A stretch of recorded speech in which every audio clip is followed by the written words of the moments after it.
La plaça dels Països Catalans continua molt degradada, tot i la intervenció que va fer l'Ajuntament fa tot just un any. A l'Infobarris de Sants Montjuïc d'aquesta setmana descobrirem de qui depèn la reforma integral d'aquest espai. Comencem. Fa un any es van invertir gairebé 300.000 euros per reformar-la i aquest és l'aspecte que té actualment la plaça dels Països Catalans. A finals de 2012 l'Ajuntament va cimentar aquest espai, va netejar-ne la pèrgola i va renovar-ne l'enllumenat, unes actuacions que alguns veïns troben insuficients. Som molts anys de la ciutat, vull dir que està fet un desastre. Treure les queixatins aquests, que això són containers, que això és horrible, no?, per la ciutat.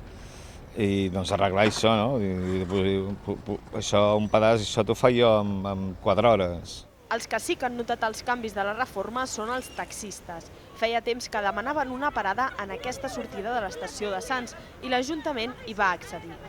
Abans estàvem amb l'olió fora de l'estació i venia el guàrdia i ens podia denunciar, no? O sigui, cabem més cotxes. Encara així trobo que les parades s'haurien de perfeccionar i encotxar justament a sota del petit techo que hi ha només sortint.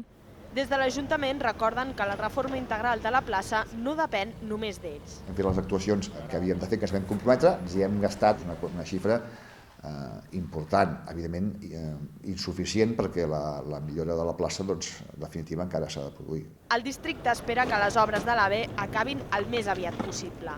Això podria ser durant el 2014.